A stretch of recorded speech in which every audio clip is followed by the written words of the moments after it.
लोग Indian polity and governance का question देख रहे हैं। सिंस 90s के ऑनवर्ड पॉलिटी एंड गवर्नेंस के क्वेश्चन देख रहे हैं। और इससे पहले बुक रिकमेंडेशन में साथ में हम लोग देख रहे थे एम लक्ष्मीकांत साहब की बुक है और घटना चक्र से क्वेश्चन लिए गए हैं। ये सारे क्वेश्चंस आपको पॉज करने हैं और अटेम्प्ट करना है। क्वेश्चन नंबर 51 से लेकर के 70 तक आसपास क्वेश्चन हम लोग इसमें देखने वाले हैं। In which one of the following rights is available under the article 19 subclause 1 subclause D read with article 21। अब आप देखो, मैं आपको एक बहुत ही छोटा सा चीज बताता हूँ।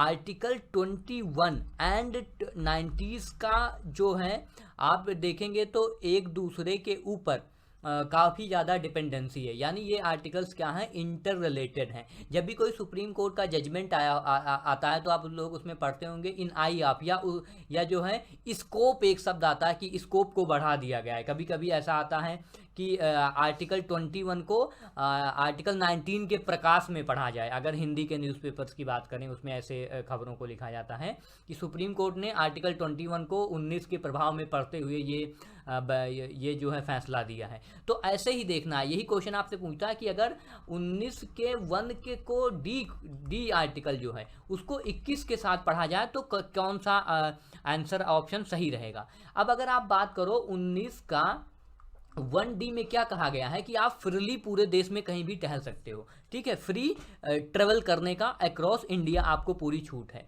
लेकिन अब आर्टिकल 21 क्या कहता है, इससे पहले हम लोगों ने एक क्वेश्चन देखा था। क्वेश्चन वो ये था मेनका गांधी वाला, जिसमें हम लोगों ने बात किया था एक केसला के बारे में। हाँ, ये क्वेश्चन नंबर 50 देखा था हम लोगों ने। इसमें हम लोगों ने यही कहा था कि 1978 का एक केस है Maneka Gandhi versus union of India. तो इसमें सुप्रीम कोर्ट ने कहा था कि जो ट्रेवल अब्रॉड को जो ट्रेवल करना है वो आपके राइट टू लाइफ में आता है ना, इसलिए किसी को विदेश जाने से मना नहीं किया जा सकता कि वो कहीं बाहर ट्रेवल नहीं कर सकता। इसलिए ये इसमें ऑप्शन सी सही हो गया था। 1997 में क्वेश्चन पूछा गया था। ऐसे ही सेम क्वेश्चन वह यहाँ पर है। तो आप इनको दोनों को एक दूसरे से इंटर रिलेटेड पढ़ेंगे तो आप पाएंगे कि इसका ऑप्शन ए सही हो जाएगा। यानी article 90 clause 1 sub clause D and then article 21 के प्रकाश में आप इसको पढ़ेंगे, then you will find right to travel abroad. This article is talking about right to travel abroad. ये क्वेश्चन कितनी बार क्वेश्चंस में पूछा गया है ये आपको ध्यान में रखना है।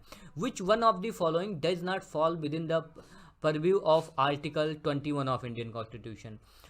Medical aid to injure by the doctor. ये देखो, इसके बारे में एक बहुत ही फेमस केस ला भी है जिसको कहते हैं Parmanand Katara versus union of India, ठीक है। तो इसमें क्या कहा गया था, कटारा साहब जो डॉक्टर थे उसमें यही पे PIL में इसमें फैसला दिया गया था कि जैसे कोई भी पुलिस स्टेशन या कहीं भी जाता है आदमी अपनी तहरीर लेकर के, तो पहले अगर वो चोटिल है तो उसका मेडिकल एड दिया जाएगा। उसको खून बह रहा है तो जो है एप्लीकेशन बाद में, पहले उसका पुलिस का काम है या डॉक्टर का काम है पहले उसे क्या देना, मेडिकल जो है सप्लीमेंट देना, उसकी मेडिकल रूप से उसे सही करना, उसे दवा इलाज करना। उसके बाद में sexual harassment of women at work place, इसके लिए भी एक जो है Vishakha versus union of Rajasthan, Vishakha versus state of Rajasthan की जो गाइडलाइन है, या इसको आप बहुत अच्छे से जानते होंगे विशाखा गाइडलाइंस, काफ़ी न्यूज़ में रहता है। विशाखा गाइडलाइन की बात की जाती है जब भी महिलाओं के रेस्पेक्ट में कभी बात की जाती है। पॉल्यूशन ऑफ एयर क्वालिटी, ये भी हमारे 21 से संबंधित है, जीवन जीने का अधिकार से। लेकिन जो कैपिटल पनिशमेंट है ये सुप्रीम कोर्ट ने कहा है कि चूंकि यहाँ 302 लग जाता है, ठीक है, IPC की धारा 302 है जिसमें कैपिटल पनिशमेंट तक की सजा है, और भी कई सारी धाराएं हैं, ठीक है। तो ये 2017 में क्वेश्चन पूछा गया। सुप्रीम कोर्ट का जजमेंट है कि कैपिटल पनिशमेंट क्या है। वो 21 में कोई ये नहीं कह सकता कि नहीं मुझे मृत्यु दंड ना दो क्योंकि मेरे पास आर्टिकल 21 का जीने का अधिकार है। तो जीने का अधिकार है but with limited restriction. Article 21 के सब क्लॉज भी आपको ध्यान में रखने हैं पढ़ते समय, क्योंकि आर्टिकल 21 के सब क्लॉज भी यहाँ पर ध्यान में रखना है, क्योंकि जो सुप्रीम कोर्ट है उसने कहा है कि फॉर सीरियस क्राइम्स आर्टिकल 21 का स्कोप कैपिटल पनिशमेंट तक नहीं जाता है। कैपिटल पनिशमेंट अगर किसी को दिया जा रहा है तो वो क्यों दिया जा रहा है, क्योंकि ऐसे लॉज हैं और लॉ के तहत रिस्ट्रिक्शंस लगाया जा सकता है even on article 21 just like on article 19. Next question is question number 53. Which one of the following envisages the rights against exploitation of Constitution of India? Prohibition of traffic in human beings and forced labor, हाँ सही है. Abolition of untouchability, ये भी सही है. Protection of interest of minorities. Prohibition of employment of children in factories. तो इसमें क्या सही हो जाएगा? ये 2017 में क्वेश्चन पूछा गया है 1 2 3 4. क्वेश्चन नंबर 53 जो है उसमें which one of the following are right against exploitation. तो एक्सप्लॉयटेशन में देखो केवल 2 आता है. एक्सप्लॉयटेशन में आर्टिकल 23 एंड 24 आता है, सॉरी. ठीक है, तो इसमें जो पहला हो जाएगा सही. एंड देन अनटचेबिलिटी तो 17 में आता है. और उसके बाद में ये तो फ्रीडम टू रिलीजन में आ जाएगा, ये भी नहीं आएगा. 4 आ जाएगा, यानी कि 1 एंड 4 तो सी ऑप्शन सही हो जाएगा. ये 2017 में क्वेश्चन पूछा गया है in IAS prelims. The provision of right to freedom of religion, again इसको पॉज करके ये क्वेश्चन आपको अटेम्प्ट करना चाहिए. पॉज करके अटेम्प्ट करें. Freedom to propagation of religion, हाँ ये हो सकता है article 25. And wear to kirpans, ये भी सही है. State right to make laws for social reforms, ये नहीं है. सोशल रिफॉर्म्स की यहाँ बात नहीं होती है. राइट टू कन्वर्जन, हाँ ये हो सकता है. अगर ये ऐसा किया जाए तो उसमें हवाला दिया जा सकता है, क्योंकि बट स्टेट जो है इक्विलिब्रियम बना के रखे तब.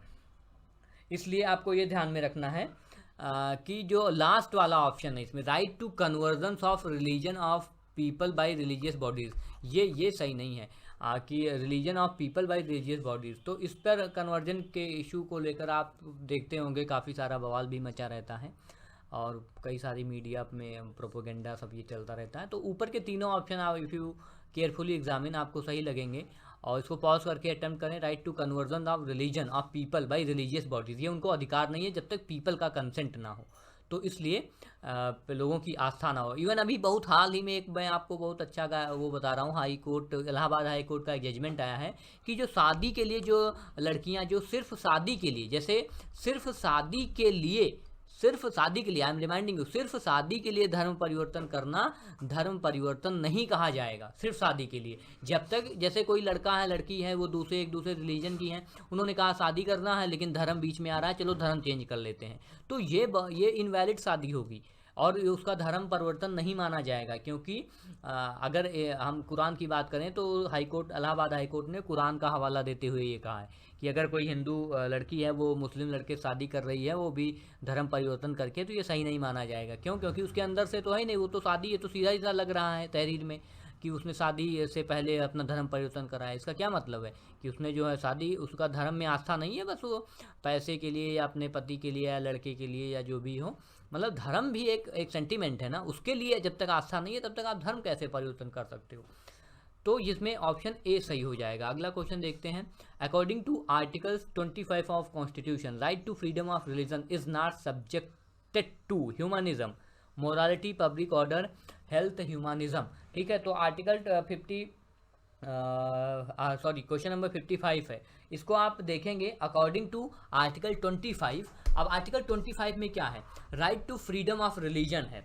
तो अब उसमें पढ़ें, all persons are equally entitled to freedom of conscience and right to freely profess, practice and propagate religion, but these rights have certain limitations impose on the ground of public order. हाँ, अगर आपको ये सब कुछ है, profess कर सकते हैं, प्रैक्टिस कर सकते हैं, प्रोपोगेट कर सकते हैं, but these rights have certain limitations impose on public order. ऐसा नहीं कि आप जो है प्रोपोगेशन कर रहे हैं, पब्लिक ऑर्डर को उसमें इशू क्रिएट कर रहे हैं. मोरालिटी एंड हेल्थ, किसी को हेल्थ हजार्ड पहुंचा रहे हैं.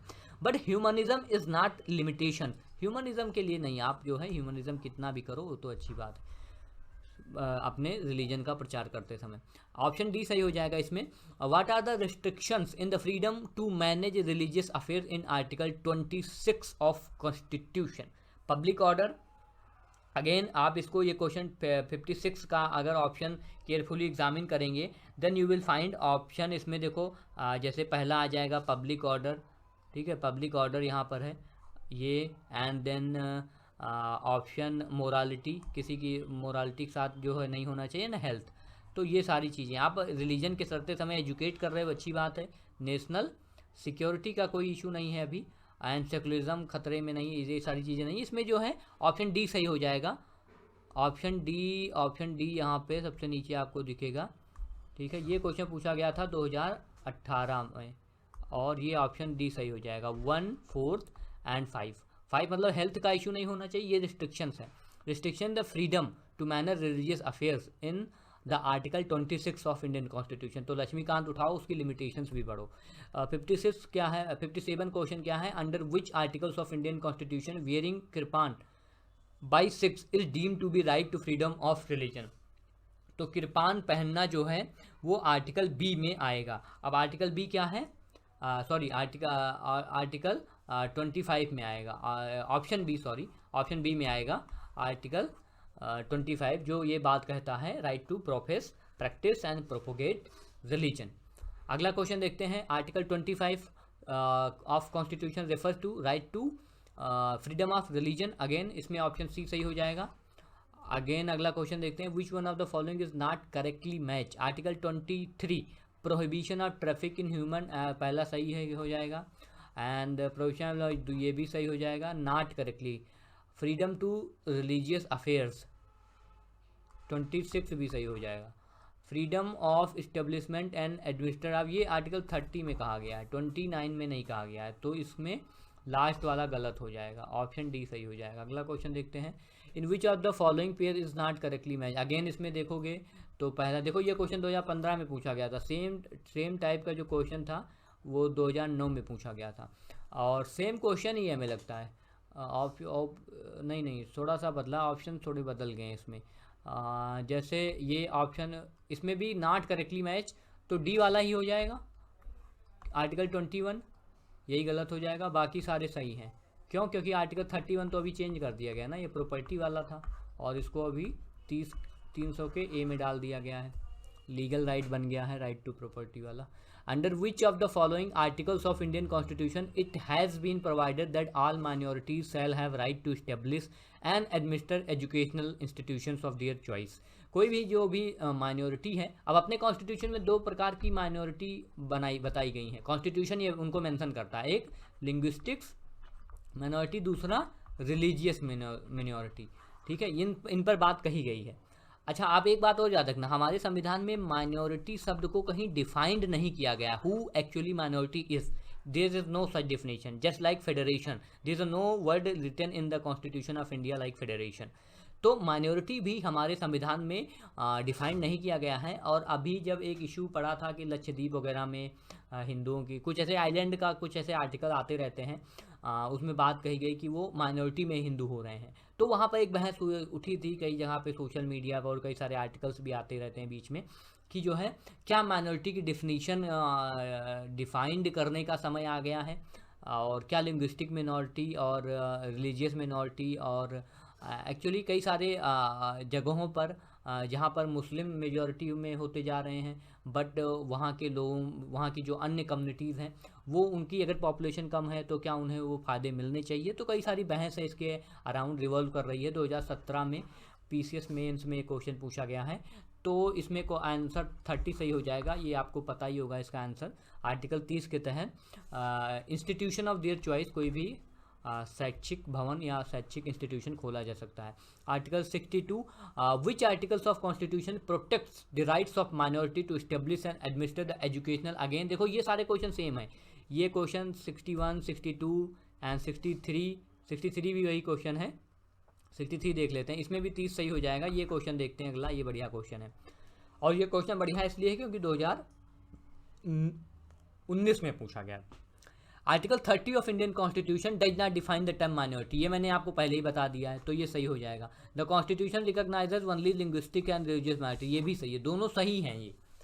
लेकिन जो दूसरा रीज़न है वो असर्शन को जस्टिफाई नहीं कर रहा है। Select the correct answer from the course given below, तो इसका आंसर हो जाएगा बी सही हो जाएगा, because R is not correct explanation of A, and why it is not correct मैं आपको बता रहा हूँ। The article 30 of constitution of India does not define the term minority. हाँ, ये तो सही है, लेकिन इसका इसलिए नहीं है, इसका रीजन ये नहीं है कि the constitution recognises only linguistics and religious minority. Suppose करो कॉन्स्टिट्यूशन बात कर लेती कास्ट के बेसिस पर माइनॉरिटीज़ की, ठीक है, लेकिन इसका मतलब ये तो नहीं कि फिर वो माइनॉरिटी की डिफिनीशन हो जाएगी, नहीं।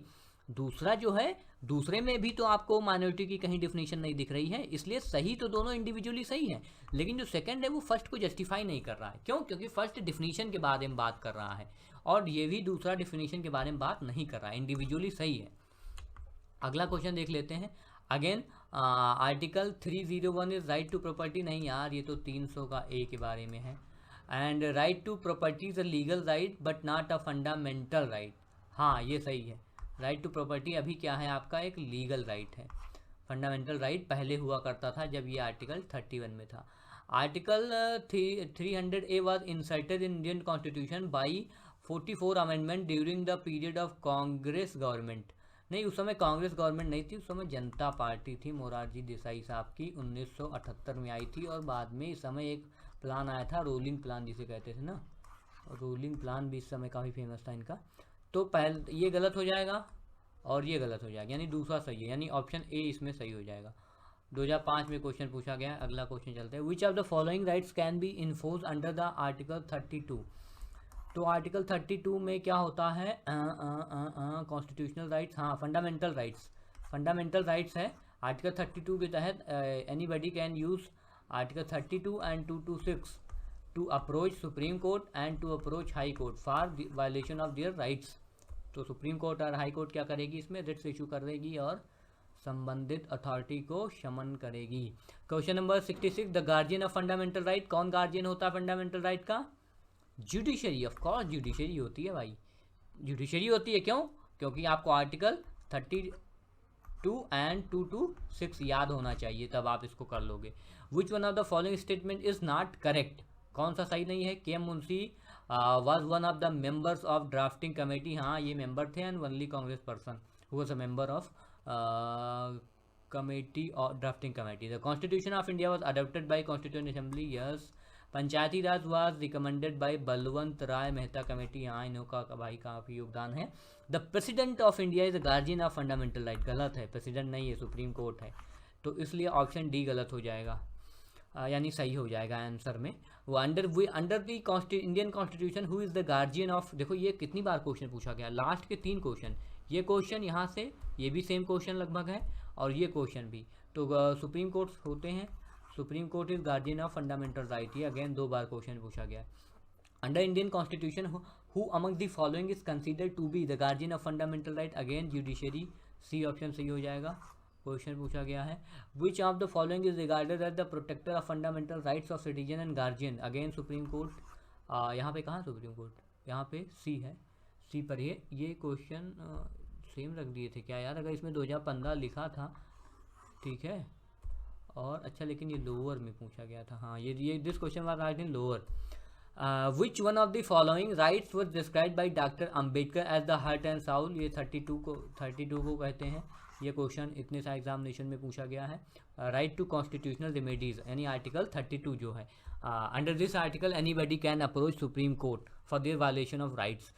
विच one of the following articles were termed as the heart and soul of Indian constitution by doctor Ambedkar, तो ये भी अगेन 32 इसमें सही हो जाएगा, डी सही हो जाएगा इसका ऑप्शन, 2010 में क्वेश्चन पूछा गया है। Next and last question, Dr. Ambedkar had described Article 32, one of the Constitution, as a very soul of it. Exactly, this is correct. And the Article 32 provides an effective remedy against the violation of fundamental rights. This is also correct. So both the options are correct, and reason is the correct explanation of A. Then option A is going to correct because both A and R true, and R is correct explanation of A. This question was asked in prelims UPPC 2016. So stay blessed, stay safe। आगे हम लोग देखेंगे 74 के onward questions, उसमें हम लोग 74 से लेकर 100 क्वेश्चन तक देखने की कोशिश करेंगे, ये प्रयास करेंगे। और तब तक आप रेफर कर सकते हैं fundamental right Laxmikant, and you can pause it and attempt all these questions. ये क्वेश्चन बस आपको दिखाने के लिए हैं और कोई मोटिव नहीं है, पढ़ते पढ़ाते जो है शार्प रिवीजन होता है। So stay blessed, stay safe.